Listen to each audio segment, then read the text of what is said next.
Today we're going to be looking at a brilliant essay called History by Ralph Waldo Emerson. And it really encapsulates some brilliant ideas that he's had in his philosophies, such as the universality of mind, the extent to which history should be read as a biography rather than a series of facts, and how we all share in the human experience, although we are different instantiations of it. And I'm going to be reading some excerpts and discussing some of the ideas, and I hope you can follow along with me and see how the pure wisdom of this essay transcends the time period. And like Emerson would say, it is to be read in the here and now, in our minds, not in the time and place that it was written.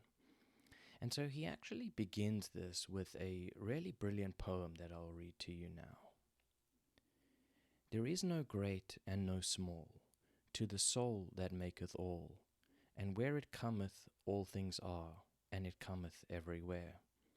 I am owner of the sphere, of the 7 stars and the solar year, of Caesar's hand and Plato's brain, of Lord Christ's heart and Shakespeare's strain.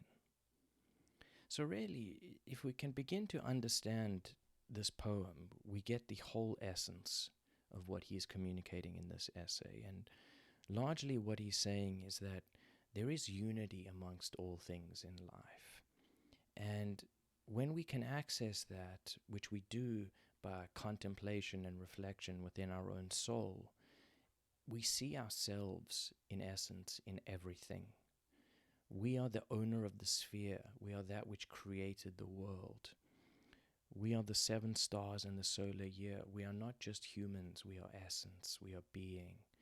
We are the soul of the universe, of Caesar's hand and Plato's brain. We find ourselves in each of these remarkable figures in history. When we read about Caesar or Plato, we embody their ideas in the living present, and instead of it being just a fact or string of words about what these guys said, there's very much the sense of I am living that through me by reading history.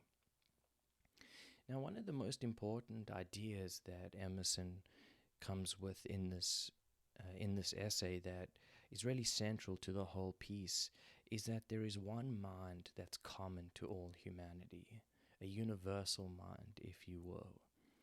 And what does that mean, a universal mind? So what he is saying is that it's really a metaphysical claim that all things are one mind, right? And that mind is the creator of all things. And we as individuals are mere instantiations of this one eternal mind that has access to it and by it through our lived experience and through our contemplation. And so here's what he says. There is one mind common to all individual men. Every man is an inlet to the same and to all of the same. He that is once admitted to the right of reason is made a free man of whole estate.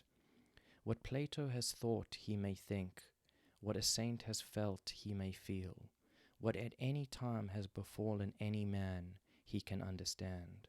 Who hath access to this universal mind is a party to all that is or can be done, for this is the only and sovereign agent. Of the works of this mind, history is the record. Its genius is illustrated by the entire series of days. Man is explicable by nothing less than all of history. Without hurry, without rest, the human spirit goes forth from the beginning to embody every faculty, every thought, every emotion which belongs to it in appropriate events. But the thought is always prior to the fact. All the facts of history pre-exist in the mind as laws. Each law, in turn, is made by circumstances predominant, and the limits of nature give power to but one at a time. A man is the whole encyclopedia of facts.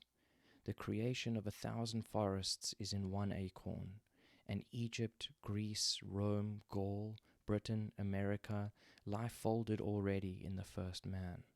Epoch after epoch, camp, kingdom, empire, republic, democracy are all merely applications of his manifold spirit to the manifold world. The human mind wrote history, and this must read it. So this is a brilliant example of what he is saying, where we all have access to an essence that portrays its truths through us, where when we read history, when we're reading anything really, and this actually extends beyond history, he talks about architecture, he talks about art, anything that has been a creation of man. And by man, he's obviously talking about all human beings. What he is saying is that the essence of that is in us. And when we read a biography, it is like we are living through that person. When we read about Caesar's conquests, it is like we are living as Caesar himself. When we think the way Plato thought, we are thinking as Plato. And this is a really, really, really powerful idea that I think is just, it's magnanimous in its implications, because the creation of 1,000 forests is in one acorn, which means that the essence that comes through the material world originally starts in essence. And in essence, he talks about thought, right, as being the ultimate creator. And so in every person, there is every lived experience that ever was, ever is, and ever will be. And we get to experience it vicariously by reading, by looking at art, by looking at history, by looking at architecture, that we get to embody the essence of the person who created these magical things. And in fact, he goes on to say that not only are these things works of humankind, but they're inspired by nature, by divinity, and by essence and being itself. Now, I implore you to not listen so much to the words, but the message and the intention being conveyed behind them. Because although the English might be difficult to understand and articulate, what he is saying is a truth that speaks beyond any sentence itself. So we're not going to attach ourselves to words in particular, but rather to the profound meaning that they provide to us in this context and in all contexts in general. And I really wanted to include this essay on this podcast because it embodies this perfection of timeless wisdom, right, of timeless thought, that no matter when things were written, we live them in the present day. And in doing so, what we do is we bring forth and bring to life the ancients as if they were living now, and they are living through us, right? We have within ourselves the essence of all humanity. We need only find it and express it. And one of the most brilliant ideas is that everything is contained within. We only need to look for it. And we look for it in silence, in contemplation. For the mind is the most powerful creator. And it's the way it works is magical and wondrous, and we are fraught to understand its real inner workings. And you know, we have some ideas of how some of the brain components work, and that's great. And I look forward to every advance in neuroscience and in neuropsychology and all of that, all of those fields. But in the meantime, we look through history and we say, wow, I read this story and there's a part of me in this story, right? The great adventures of any age mimic and reflect the adventures that I live in my life and that you live in yours. And so we can dive into the idea of the universal mind a little bit more. And so he says, of the universal mind, each individual man is one more incarnation. All its properties consist in him. Each new fact in his private experience flashes a light on what great bodies of men have done, and the crises of his life refer to national crises. Every revolution was first a thought in one man's mind, and when the same thought occurs to another man, it is the key to that era. Every reform was once a private opinion, and when it shall be a private opinion once again, it'll solve the problem of the age. The fact narrated must correspond to something in me to be credible or intelligible. We, as we read, must become Greeks, Romans, Turks, priest and king, martyr and executioner, must fasten these images to some reality in our secret experience, or we shall learn nothing rightly. So here what he's saying is there must be something in us that is able to recognize these truths that we read. For if we had no capacity to see something, we would not see it. Just like if a chemist explains to if a chemist explains chemistry to a dog, the dog doesn't get it. It means nothing, right? And the dog doesn't have the capacity to understand. And it is only through our capacity to understand that we are able to see the truth of what is being said. And these truths are part of the universal experience. It is part of the way that we live our lives and carry ourselves and embody these virtues and vices in a sense that enable us to really participate in what is being said. Like he says, the fact narrated must correspond to something in me to be credible or intelligible. It is the same way when someone says something true and you recognize it as true. It is the truth in you which recognizes the truth in what is being said. And so this truth must exist in all of us all the time and is yet to be awakened, which is why some of the most brilliant teachings of the ages seem to give us that sense of, yes, like, wow, that's right, that's true. That's what I feel, that's what I experience, that's what I live. And yet that was in us in this, almost this like dormant state, just waiting to be awoken.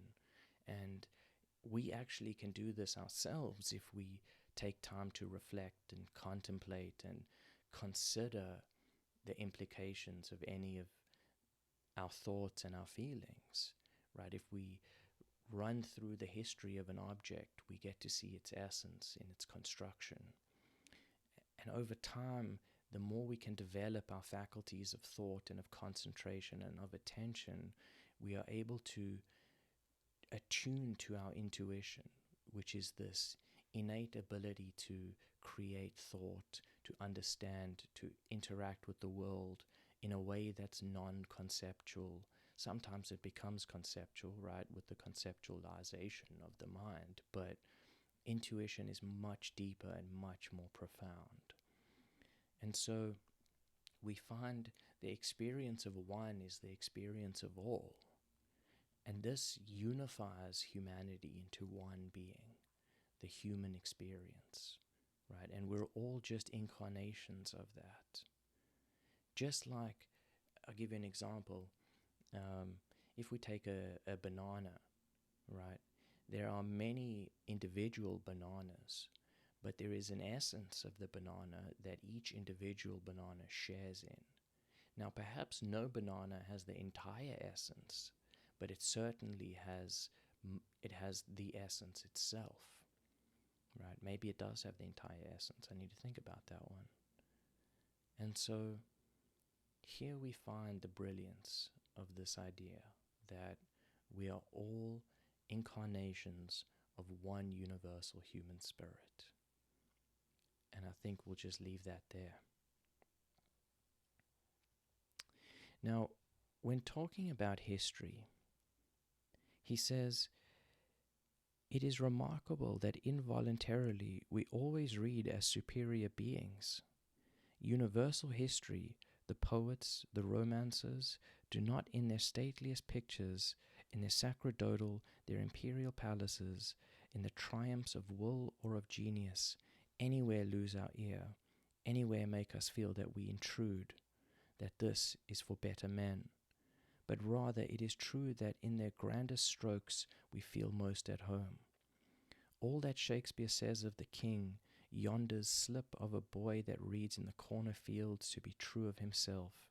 We sympathize in the great memories of history, in the great discoveries, the great resistances, the great prosperities of men, because their law was enacted, the sea was searched, the land was found, or the blow was struck, for us, as we ourselves in that place would have done or applauded.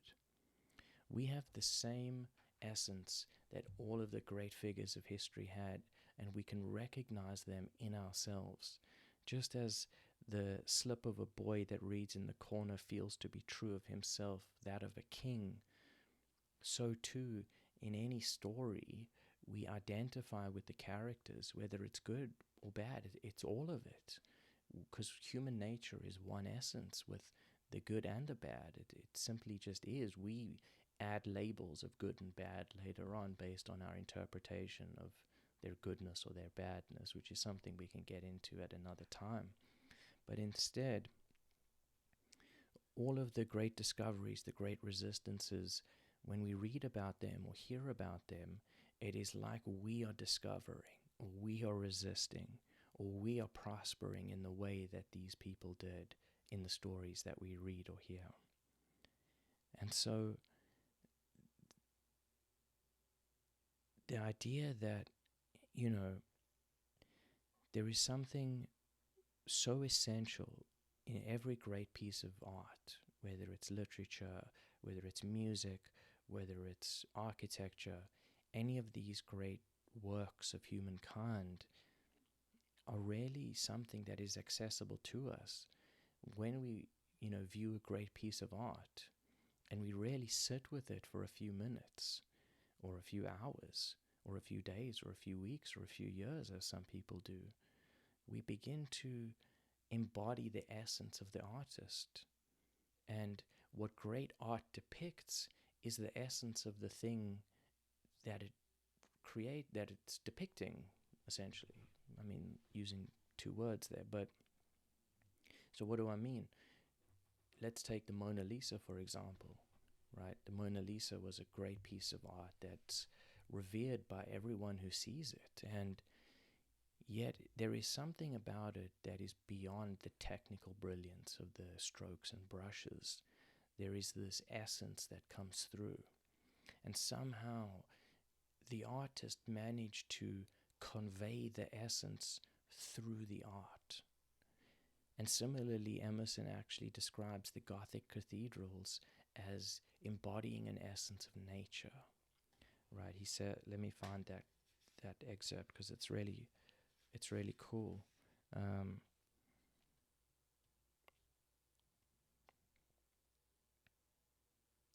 A Gothic cathedral affirms that it was done by us and not done by us.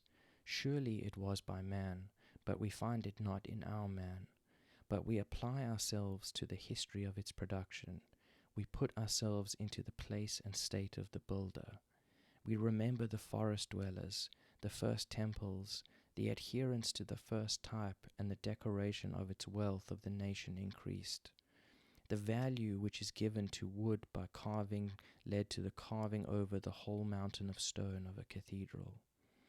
When we have gone through this process, and added thereto the Catholic Church, its cross, its music, its processions, its saints' days and image worship, we have, as it were, been the man that made the minister. We have seen how it could and must be. We have the sufficient reason. So here, what he is saying is that when we really take in the essence of a cathedral, we understand at a very deep level that perhaps we do not or cannot conceptualize properly how it came to be, what inspired these great works that the Creator must have seen and wished to bring to life in its creation and in its building.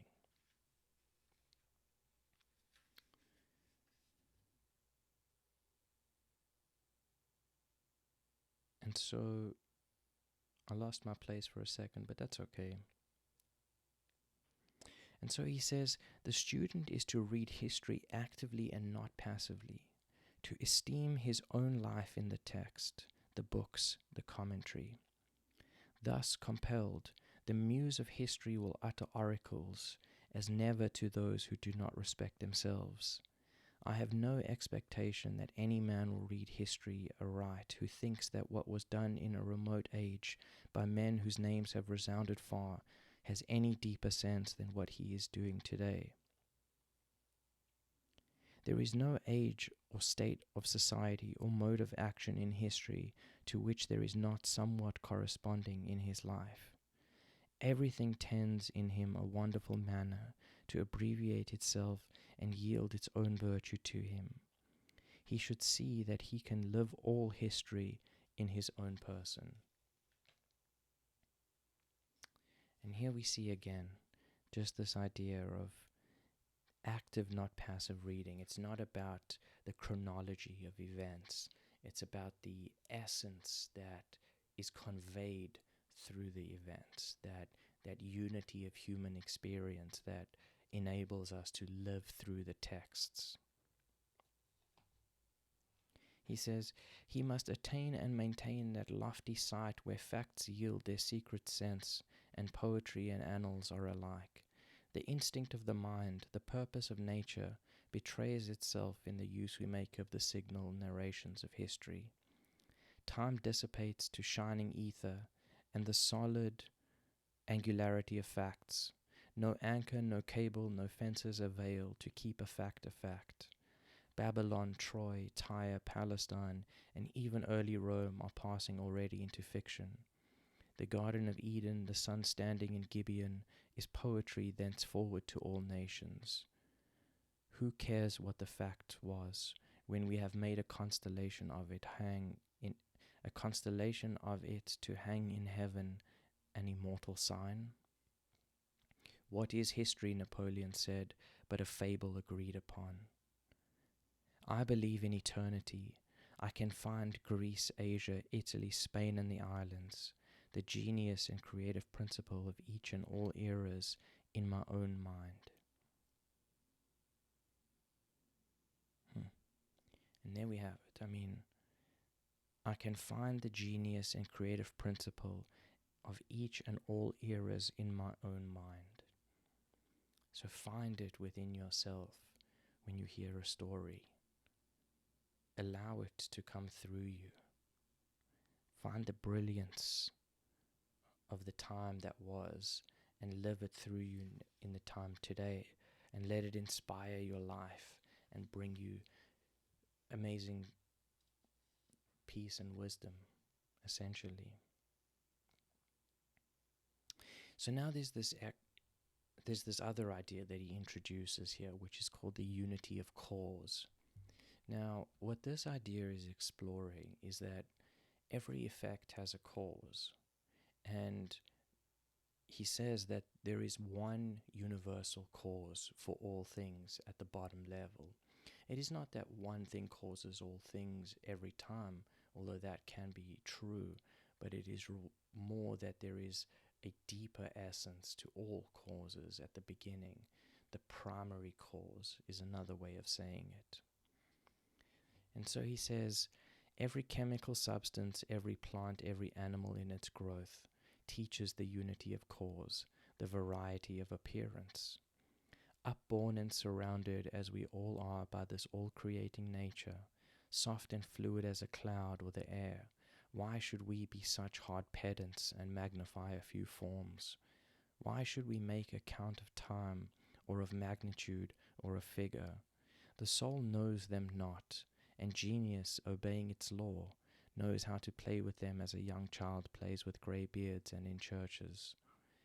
Genius studies the causal thought, and far back in the womb of things sees the rays parting from one orb, that divergence, ere they fall, by infinite diameters. Genius watches the monad through all his mistakes as he performs the metapsychosis of nature. Genius detects through the fly, through the caterpillar, through the grub, through the egg, the constant individual. Through countless individuals, the fixed species. through many species the genus, through all genera the steadfast type, through all the kingdoms of organized life the eternal unity. Nature is a mutable cloud which is always and never the same. She casts the same thought into troops of forms, as a poet makes 20 fables with one moral. Through the bruteness and toughness of matter, a subtle spirit blends all things to its own will. The adamant streams into soft but precise form before it, and whilst I look at its outline and texture are changed again. Nothing is so fleeting as form, yet it never does quite deny itself. He then says, the identity of history is equally intrinsic, the diversity equally obvious. There is at the surface infinite variety of things. At the center there is simplicity of cause. How many are the facts of one man in which we recognize the same character? Observe the sources of our information in respect to the Greek genius, which he then goes on to talk about how the Greeks manifested their genius in a multitude of forms, whether in literature, in architecture, in what do they call it, sculpture, and in life in general. Nature is an endless combination and repetition of a very few laws. She hums the old well-known air through innumerable variations. If anyone will but take pains to observe the variety of actions to which he is equally inclined in certain moods of mind, and to those to which he is averse, he will see how deep is the chain of affinity. And so here he's really emphasizing that there is one cause to all things, and many have called this cause God, of course, and it's many instantiations in a variety of different religious sects, but at the end of the day all point to one idea, which is that of a unifying cause to all of existence. And that is discoverable if you look within yourself. Right, if you spend time in the quiet and the stillness, you find that you yourself blend into all things, and that you share essence with all things. Just like when it's something that can't really be articulated all that well, or I can't articulate it that well at least, but it is something that you must experience for yourself to know a thing truly.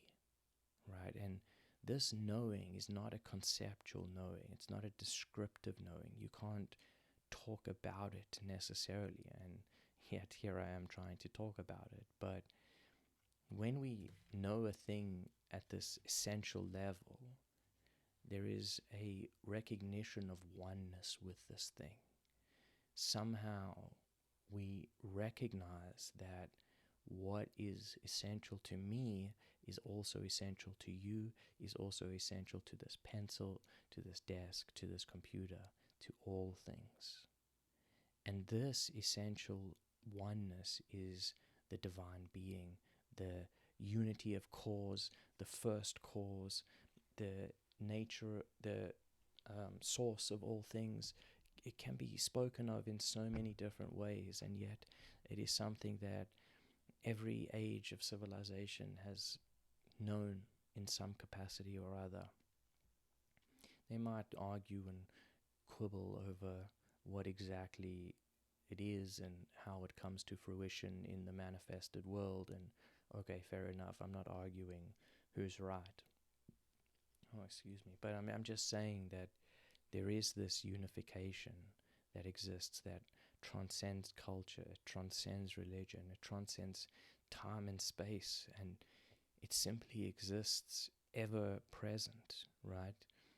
They used to use big words like omnipresent, omnipotent, and meaning that it is everywhere, it is all-knowing, and it is in everything, and so it is in you. And so this divine essence can be found within you as within all things, right? And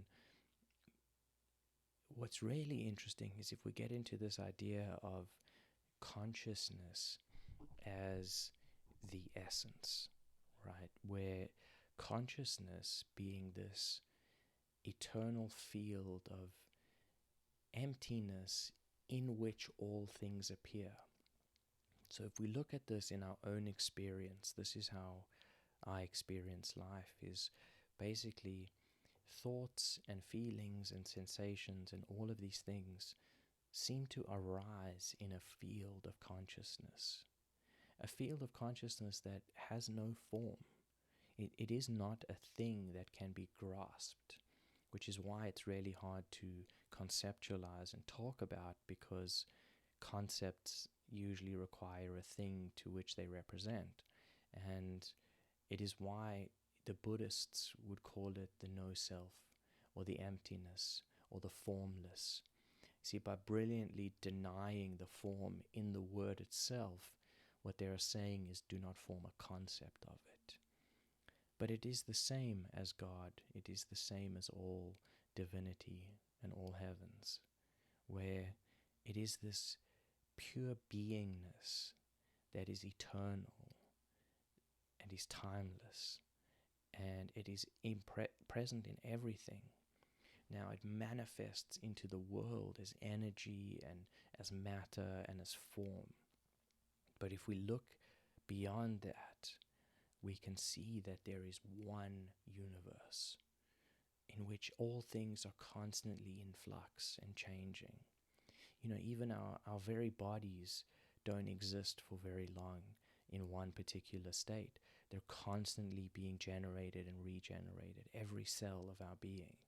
And yet there is something in us that persists through time, that is able to say, this is still me, right? I have no cells that I had when I was a baby. None, right? They're all new. They're all come from all sorts of things that I've eaten and air that I've breathed and energy that I've taken in from the sun and all these ways in which we provide nutrition and sustenance and substance for generation and growth within the body. And this is true of all things, right? Where we even start to, as humans now, create things from different elements that in themselves were nothing except different elements. I mean, you can see this at a fundamental level in chemistry, where it's like, take something like water, which is H2O, 2 hydrogen atoms and 1 oxygen atom. By themselves, you have 3 atoms, hydrogen, hydrogen, oxygen, and they're just gases, right? They're nothing in particular. I mean, they are what they are, but they're not water. And yet when they combine and unify, suddenly a new substance emerges, right? And how that happens, you can look into in chemistry. It's through the bonds and all that kind of stuff, but it's not important, right? What's important is we also have become creators in this universe, and thought is the most powerful tool of creation. Thomas Edison, who invented so many things, but most famously the light bulb, but he was able to harness the power of electricity to create these, what he called dynamos, which were inventions of sort. And he spoke about being able to see the thing perfectly in his mind before he even put pen to paper to design it, to then make a prototype which worked perfectly every single time, because he had been able to see it in his mind. And so, like the book says, all things begin as thought, right? Any revolution started as a thought in one man's mind, Emerson says. And then that thought spreads and propagates, and it empowers action to drive revolution. Any idea that we have is a thing. Ideas are things. And, Plato was most famous for his, work on ideas, Plato, Socrates, and whatever. But where he was talking about the world of ideas and the world of form. And he could never figure out, not that exactly it's been figured out, because it's arguably, the relationship between thoughts and things or forms is hermetically sealed, as they say, just as that between animated life and inanimated objects, right? There is yet to be found a way, if at all even possible, to create life from non-life, right? We don't know how that's possible.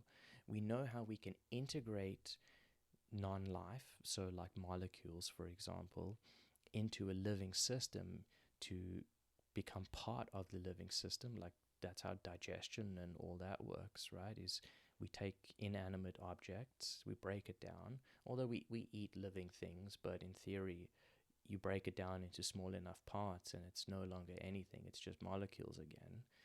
And then we integrate those molecules into our own living beings, and that too is hermetically sealed. They call that the doctrine of biogenesis, which is life only from life. And thought seems to be of a similar kind, where how is it that thoughts become things except through our action upon the world to bring them into existence? And this idea is unbelievably profound and widespread, because what it entails is that we create realities for ourselves and others, because there's lots of us, but fundamentally we create our own reality through our thoughts. And you can think about this even on a very simplistic level, where the way you see things determines how you experience that situation or thing. Let me think of an example. Like, let's say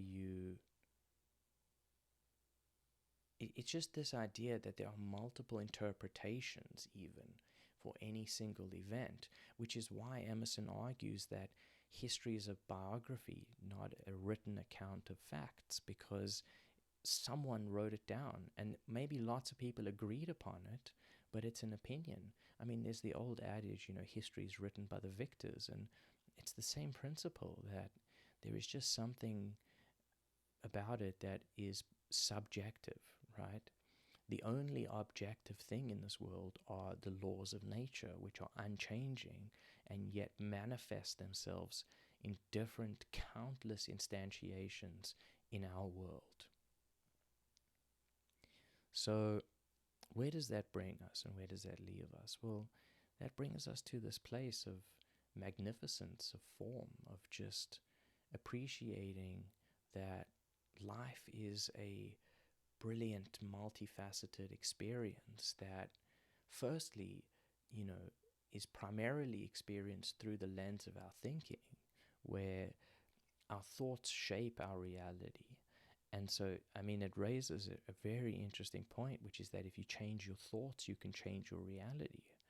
And that's a really profound and unbelievable statement to make and to hear, because even psychology agrees with this. Modern psychology is that you change your thoughts, you change how you see things, and you change your experience of them. And it's why something like psychological flexibility, which is part of the ACT system, but it's more of a principle in general of being able to look at things from different perspectives. Another word for it is like mentalizing, which is being able to view something from another person's perspective, is such an important part of our lived experience and our empathy with everything, is that we're able to say, the way I see things may not be the only way to see things. Now, this doesn't mean that there aren't universal truths which everyone must see the same way, which there are, but those are laws of nature. They're not the human decisions on how the world is, if that makes sense. It's more, like, for example, there's many laws of nature, but let's take electricity, for example. Right, there is a law about the workings of electricity, and it was only once we, as human beings, as humankind, figured out how to harness the power of electricity that we make it work for us in so many different ways. And yet, no one argues about, does electricity exist? It's like, no, right, it exists, and we've learned how to harness that power.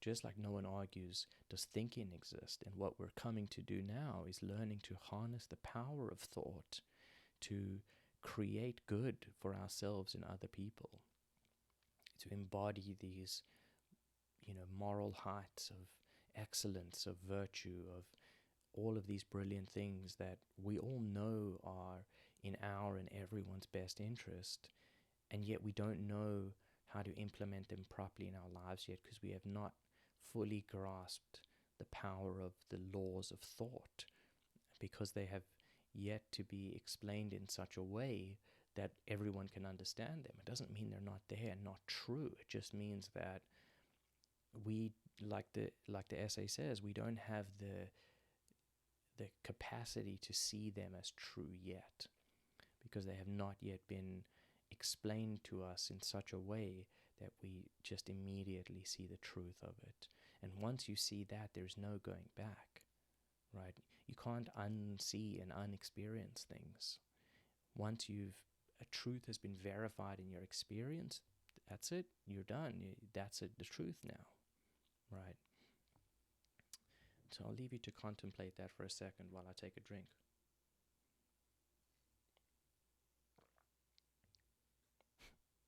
Apologies for the swallowing noise. I heard it in my own headphones. I was like, okay, that's not ideal, but here we are. So I think that, this just brings us to this remarkable place of starting this adventure and this journey of wisdom through the ages, of exploring what the best thoughts have been thought. Where can our minds take us? What are these laws of thought that I spoke about? How do we explore the best of human thinking that there is? And that's what we're doing here. And I welcome you to this journey always. And I look forward to hearing from you and how what ideas this sparked in your mind. Because there's this final thing that I'll leave you with, is that no two people read the same book. There is something that everyone gets personally from reading the same text or hearing the same voice, I suppose, or looking at the same piece of art. And so reflect on your experience, because it is yours and it is true to you. And through it, you will find the deeper meanings of all things as they reflect true in your life. And so contemplate that, be well, be happy, and I'll see you soon.